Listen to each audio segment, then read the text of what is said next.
Hello everyone, welcome back to the channel. I am Mad Capper and there's another video on Raid Shadow Legends.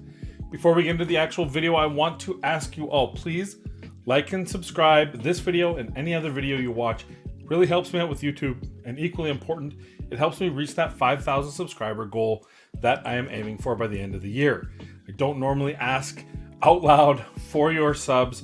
Today I'm going to do that because the more you can get me up there, the better I can help serve you in the community, and I can give away some cool stuff when we hit that next goal of 5,000 subs. So please like, subscribe, notify, hit up all my other videos, watch all 100 of them in a row. I'm just kidding. Just watch what you can and make sure you like and subscribe as you are able. With that out of the way, let's talk about Hegemon. So one of the biggest things that people, or one of the biggest stumbling blocks that prevent people from fighting in Platinum Arena or even high level Gold 4 is Hegemon.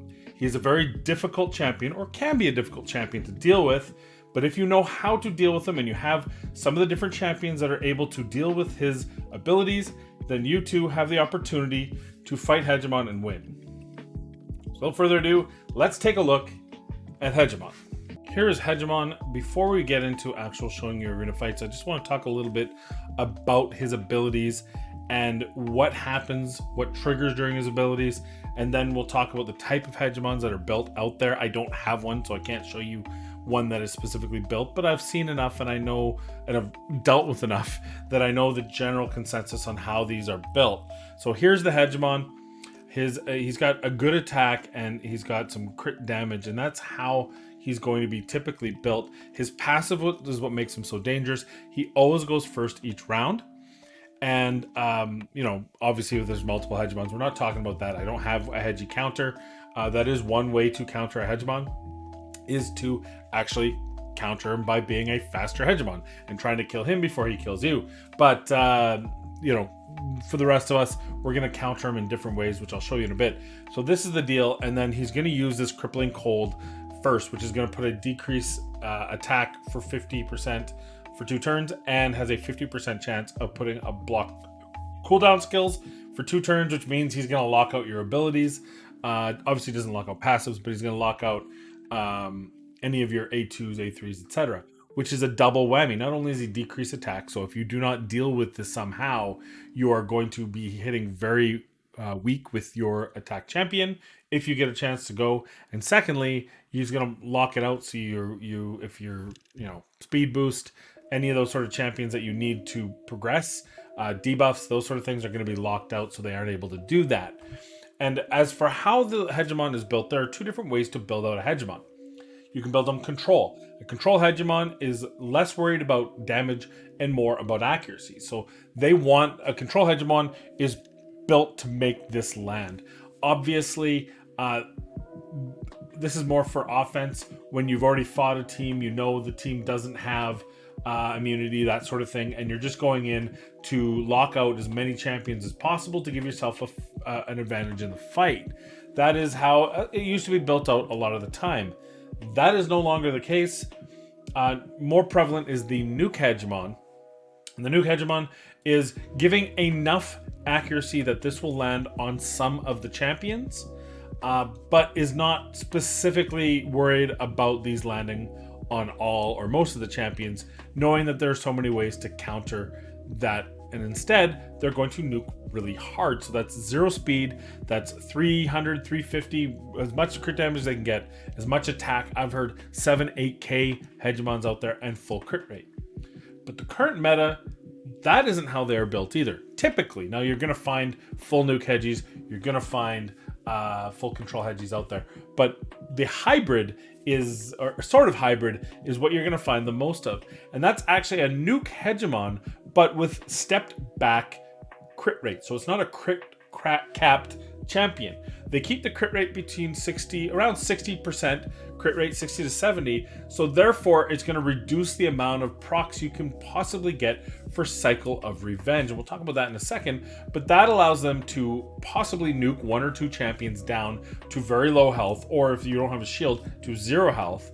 And the rest of the champions, it's going to deal with them by hopefully maybe locking a couple of them out. But overall, it's just going to create a unfair advantage for their team before you even get a chance to go. And let me tell you, if you're not prepared and you don't properly deal with it, it's absolutely going to hamper you to the fact that you're probably going to lose. And that's what makes Hegemon so powerful. So let's talk about the first line of defense to the Hegemon. And I'm going to show you my Arbiter, as a lot of my champions have this, but we'll talk about the Arbiter specifically because she's going to be in just about every scenario I go through. And if you go over to her masteries here, you've got this Cycle of Revenge. And also keep in mind, Timely Intervention's also probably going to proc if you have a full nuking Hegi. He'll hit her. She's got pretty good survivability, so she probably won't die. There's not a lot of times, unless debuffed, my Arbiter usually survives most Hegemons. And this will happen. So she drops below 25 and she gets that turn meter boost. But this is what is really worrying for the other, for the opponent, the Hegemon team, is they don't want to proc Cycle of Revenge. Now, if you do a crit of around 60%, so you're going to average somewhere in that neighborhood of 2 of the 4 champions are going to be get hit with a full crit, and those ones, maybe it'll kill, maybe it won't, but there's on each one it has a 50% chance of increasing the turn meter by 50%. You're hitting 4 allies, so if you are full crit capped and you hit all 4 of them with a crit, 3 of them are going to boost this turn meter, which is going to give my Arbiter a guaranteed chance to go. The flip side, if you do a hybrid, I call it a hybrid, it's not really a hybrid, but a stepped back nuke Hegemon, then maybe it's only going to proc 2 of them, maybe only 1 of them actually triggers Cycle of Revenge, or 0 maybe, and then you get that 0 or 15% turn meter boost instead of getting that 40 up to 45% chance. And maybe even better, one of the ones that it's crit is on this champion. The Arbiter doesn't get this if she herself gets hit with the crit. It's only when her allies get hit with the crit. So Cycle of Revenge is why this new nuke Hegi has been built, this 60%-ish crit rate.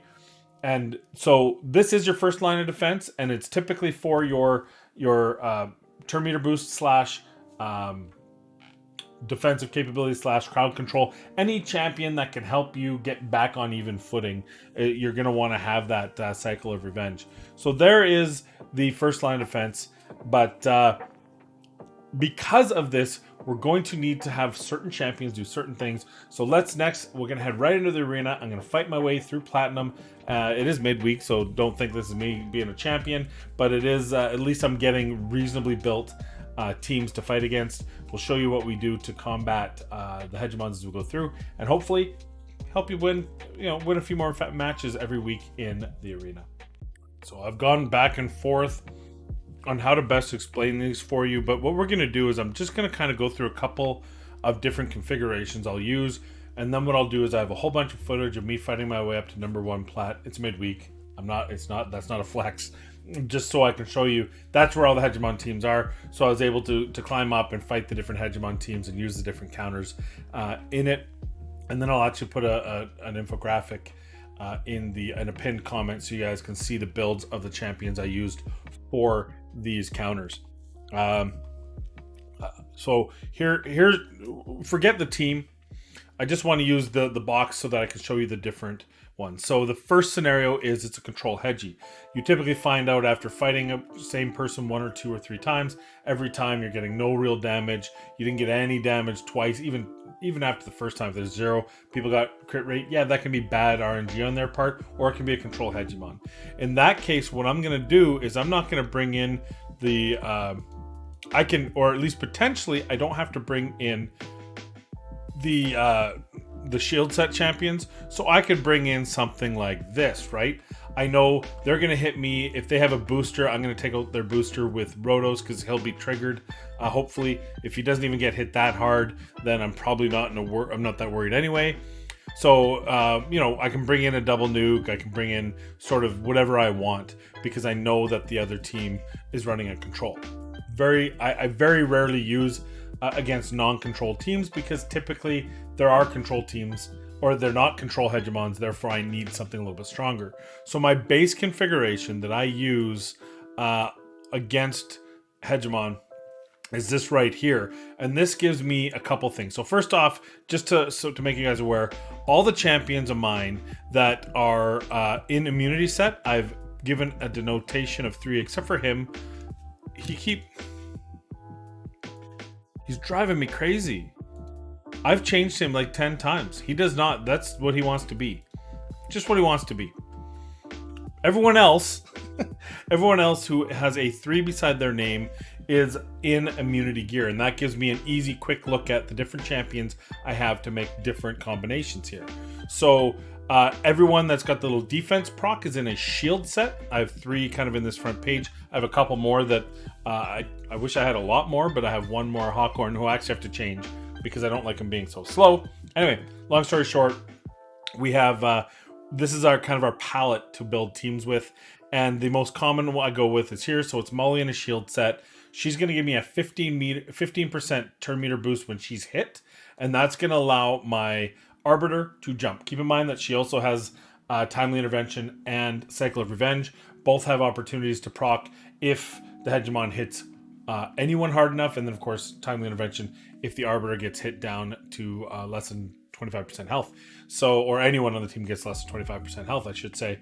So those are 2 additional opportunities I can to boost turn meter.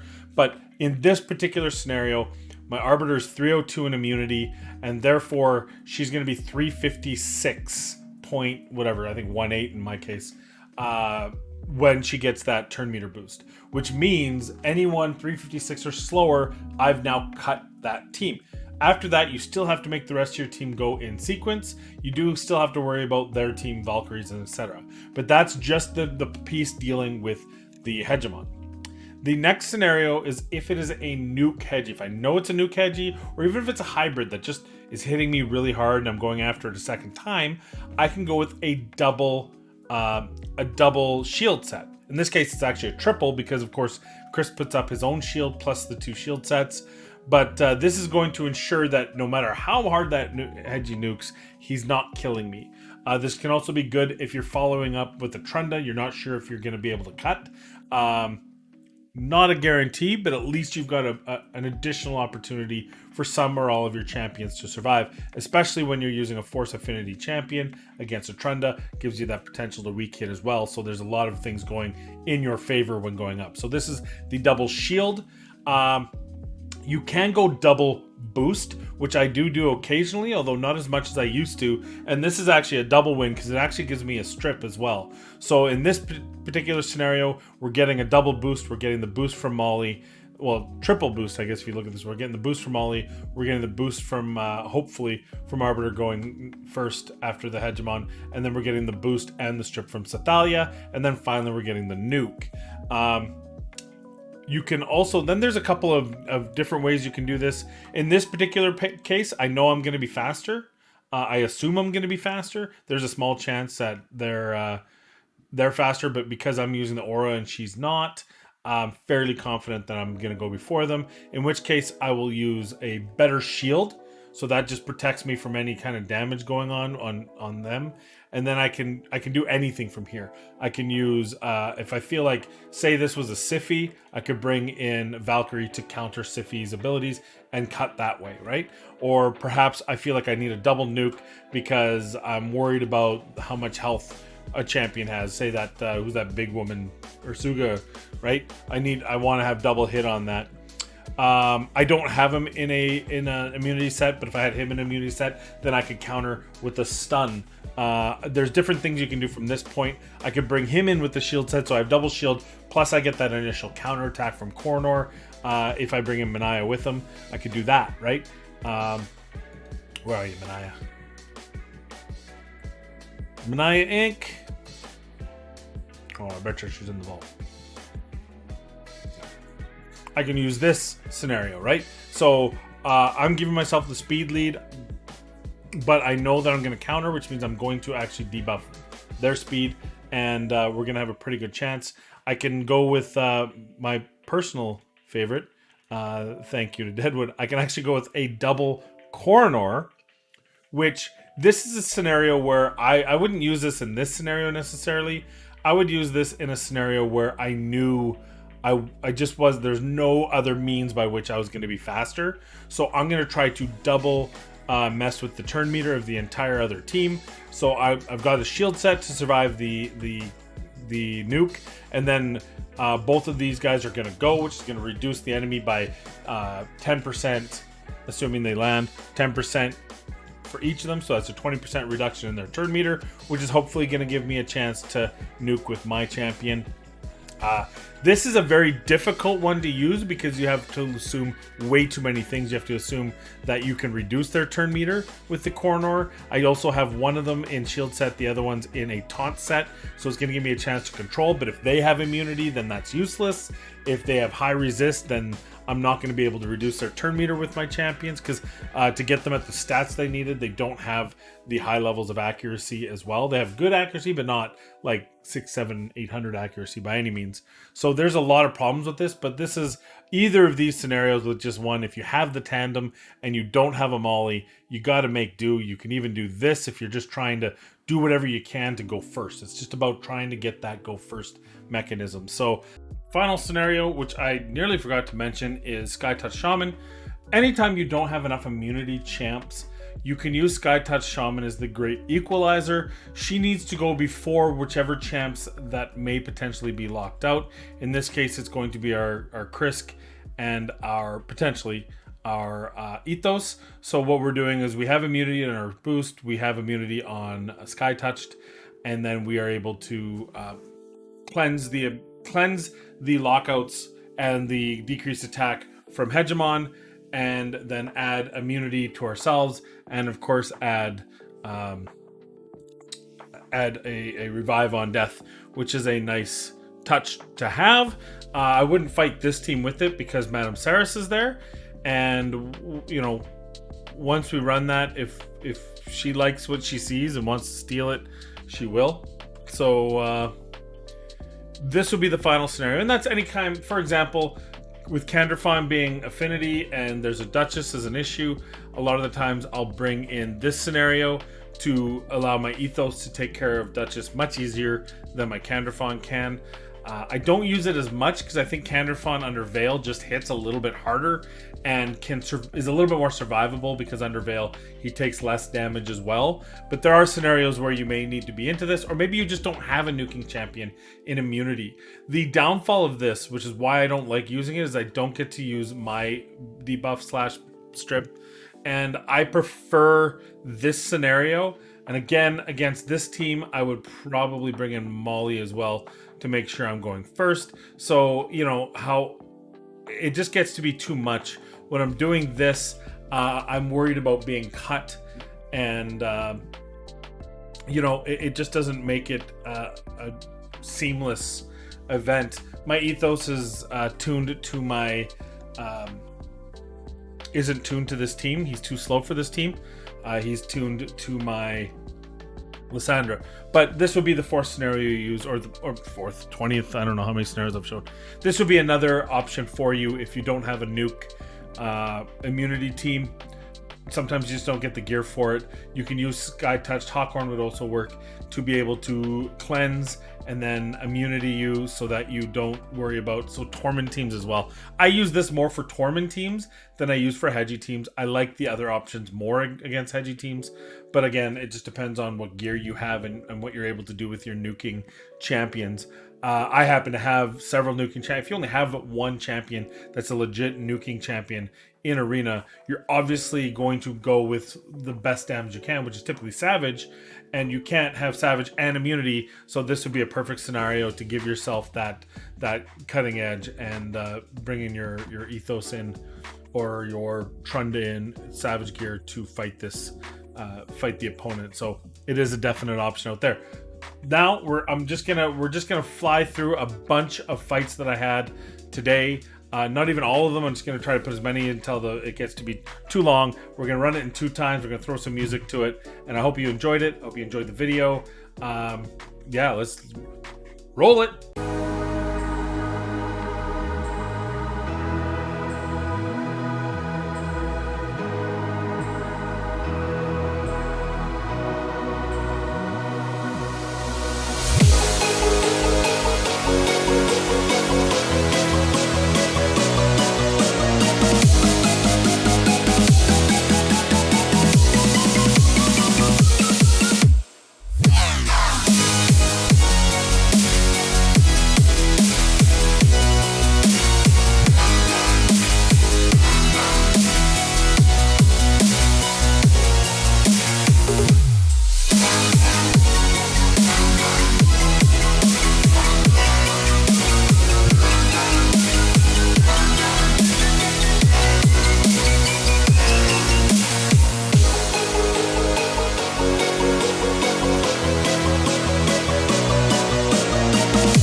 So there it is, everybody. Hopefully this video was of some help to you, how to counter Hegemon in the arena.